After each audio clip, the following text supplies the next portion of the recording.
Right, here I am, yeah, Orwell's marvellous shop, Suzuki, KTM, Kawasaki, and now Royal Enfield. Yeah, what do you reckon? Royal Enfield Classic, let's get the ignition on. Oh, there we go. Just 1 clock, yeah, it's going to drive a lot of people mad, never mind. Roundy thing to fire it up, and we're off. And I think what I'll do is, I will bring you back in a little while when I get out in the country. Yeah, I think that's what I'll do. So here we are, yeah, in the Suffolk countryside. Absolutely marvellous. Really enjoyed riding this around. One thing that's important, I think, for the Classic is both the 350s and the 500s bring with them a certain peace, tranquility, a sort of meditation, a meditative ride. And I often wondered if that was to do with the power. You know, yeah, they don't have masses of power. This doesn't have masses of power. 46, 47 brake horsepower, 50 odd newton meters of torque. But both of them are very relaxing to ride. So what about this? Well, yeah, I feel very content on it. The suspension's quite firm and it's a little bit vibey, but for me, that's what I want. I want to know that I'm actually riding something mechanical. So from that point of view, it doesn't bother me. It's got that beautiful sounding engine of the Interceptor. The brakes all seem fine, but we'll go more into that later. It's about not being in a hurry, and I thought because it has more power, it would maybe make me feel a bit like that. But I'll tell you what, I think I'll just stop here and do the walk round here. Why not, eh? Yeah, I reckon this would do nicely. So there we go, I'll get it parked here, into neutral, indicator off, ignition off, over we go, and let's have a little look at it, see what you think. There you go, Royal Enfield Classic 650 twin. Let's change cameras. Right, here we are, Royal Enfield Classic 650 in burgundy and cream. No metal badge on this one, a nice chrome filler cap. To look at, to me, it looks just like Bertie, the Classic 500. From a riding point of view, it also looks just like Bertie when I'm on it. Bigger, slightly fatter, but not much. But we'll get more onto the riding when I get going down the road. Let's start off with this engine, obviously from the Interceptor 650 twin, air cooled or oil cooled, should we say. Just 46, 47 brake horsepower, about 46 and a half I think, and just over 50 newton meters of torque. But all that power and the torque, that for me, that's not what this bike is about. It's about whether it gives you that same relaxed, peaceful feeling that you get from the 350 and the 500. It's got sort of alloy type wheels with spokes, and they're tubeless. Now lots of people will like that. Having a tube has never bothered me, but it bothers a lot of people. It's obviously the same frame as the Super Meteor, and the suspension is quite firm, a bit like the Super Meteor. Whether it'll soften up with time, I don't know. Someone said to me about putting a 2-into-1 on so that there's no exhaust on this side, and I thought, yeah, that might be a good idea, and it might improve the sound a little bit, because the exhausts are a little bit quiet compared to the 350 and the 500. It doesn't have that pop, I don't think. The seat height is going to please a lot of people because it's only 800 millimeters, which is nothing, is it? What's not going to please a lot of people is the 243 kilos that it weighs. I mean, that's the same as the Super Meteor, and it is rather a lot. You're talking, you know, Tiger 1200s, not quite a BMW GS, but big bikes. But it is all low down, so it is easy to move about still. And of course, what you get as well, centre stand. Now, you don't see that very often, do you? No. At the front, we've got these shrouded forks. We've got a little peak over the light, so the bombers can't see us. We've got the tiger eyes. I just love it. I love this part of the bike because it's so similar to the 350 and the 500, and for me that makes it complete, I think. The brakes are pretty hot, to be honest. This could be because it's a new bike, but they're quite sharp. I'd like them just to soften off a little bit. What you can see as well is the wheels, the hub is chromed. Now that's going to take a lot of cleaning, especially if I ride it in winter. But it's also got all these frame here, which means if you put a pannier on, there's plenty of places to fasten it without actually getting a proper pannier rack. The back seat comes off, obviously. We've all seen it without the back seat. Let me just put it back off the centre stand. Easy. Yeah, so the back seat all comes off, and you could probably put a rack on it. I wouldn't do that with this because I'd want to take Mrs. Tame on the back of this, I think. If we look at the dial, we've got all sorts of stuff on there. You've got your gear indicator, you've got your fuel, you've got a trip and the time, but not too much. You've got the roundy dials for starting it and for your lights. You've got chrome on the switchgear housing. Really nice touches, nice big thick levers for your brake and your clutch. But yeah, let's get back on the bike, because that's what it's about, isn't it? It's about riding them. It's nice that they look nice, but let's get riding them. Right, here we are, back on board. Ignition on. Yeah. Ding. And there we go. Into gear.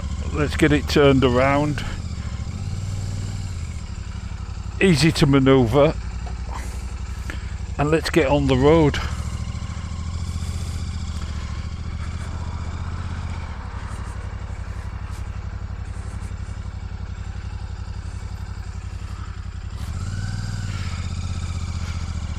Thoroughly nice chap in that house. Very kind of him to let me use his driveway.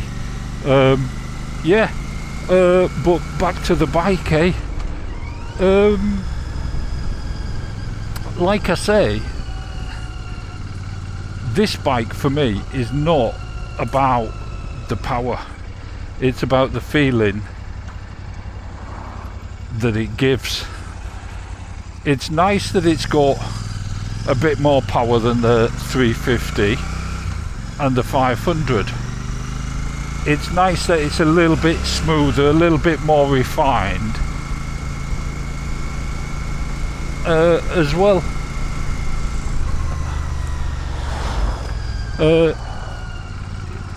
Like I say, the brake horsepower and the torque are not particularly important until you get onto the big roads and you're in a hurry, and this will do. I've been down the A14 on it, and it's got plenty of power to cruise down the A14 at 70, which is the legal limit. Your seating position is such that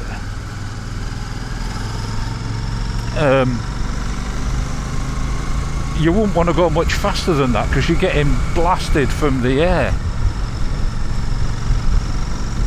It's obviously got that 6-speed box as well, which is nice, because you can cruise at relatively low revs.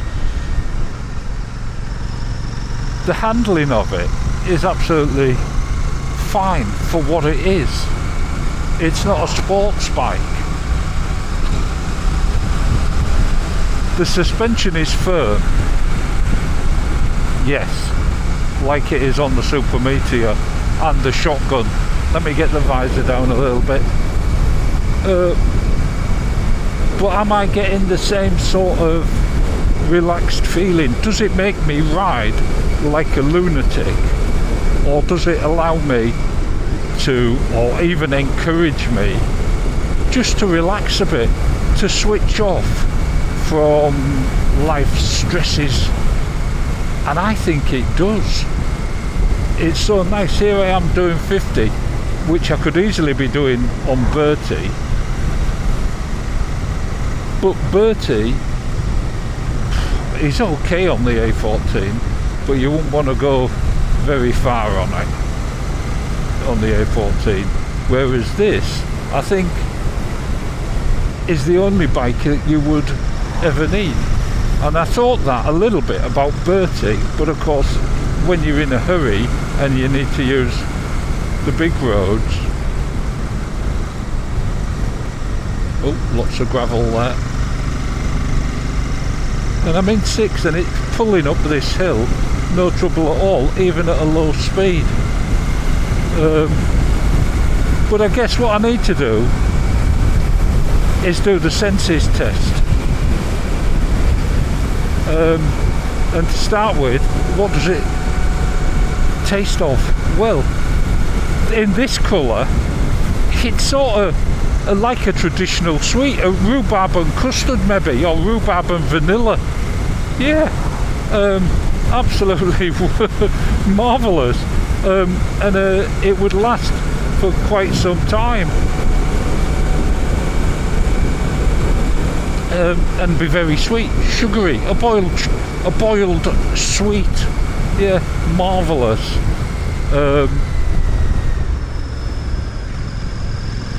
Comfort wise, you couldn't get much comfier. I would, because once you get to 60 you start to feel the vibes through the seat, and I would put a touring seat on it for definite. But other than that, no, it's very comfortable. Also, like I say about vibrations, and it's a motorbike, you want to feel something, you want to feel it's alive, otherwise it'd be like making love to a corpse, wouldn't it? Yeah, well, I wouldn't know, I just point that out. Yeah, so that's what it would taste like. Smell, it's a brand new bike, and being oil cooled only,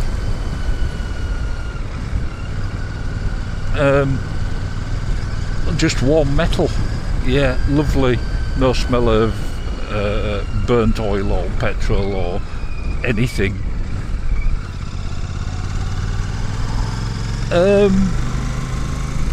And then to look at, what's it look like?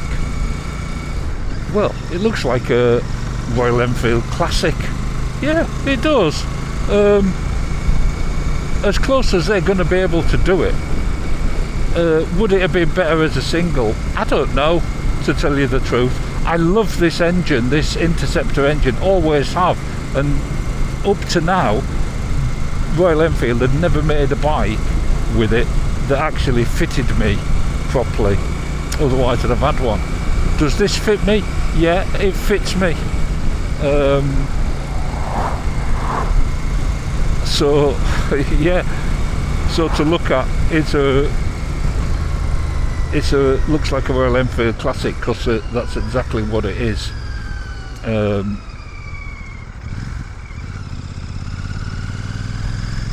This view here is lovely, and all this thing about 2 round clocks, I love 2 round clocks, but this has only got one, but it has got another roundy thing here which tells the time today, but it doubles up as a trip. Yeah.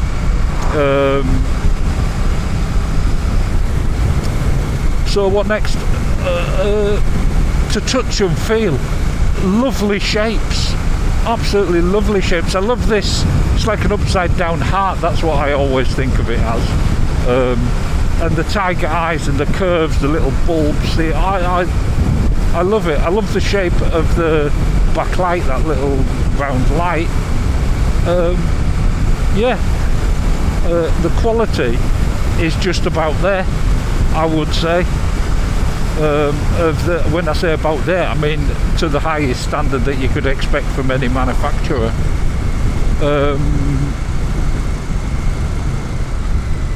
Yeah, and then sound. Well, the pipes sound nice, they could sound better, but for me it's that engine and gearbox, the whining, it's just so musical. Yeah, let's say it's like music therapy. I just love it. So that, I mean, you can't get better than that, really, for me. This engine is just lovely. Lots of people will say, well, it needs more power and it's too heavy, and the power I disagree with, because this bike is not the Interceptor, it's not the Continental, it's not even the Super Meteor. I think this is about, certainly for me, this is about therapy and a peaceful ride, taken in the countryside. A slower speed than you might on other bikes, but you can go quickly on it. Yeah, so what I'll do is I'll bring you back when I get closer to Orwell's, which is a few miles yet. Right, almost back. I just wanted to say, through town and everything, you would never know it was 243 kilos. It's so easy to manage, and so comfortable. Let's go in this way, because it is the official way. Yeah, absolutely marvellous. But I've thoroughly enjoyed riding it. Yeah, very nice. Orwell's as well. What a combination, eh? Royal Enfield and Orwell's, just perfect. You always know you're going to be alright with Orwell's. See if I can find this side stand. Yeah, got it down straight away without looking already. Ignition off. There you go. Let's have a little look.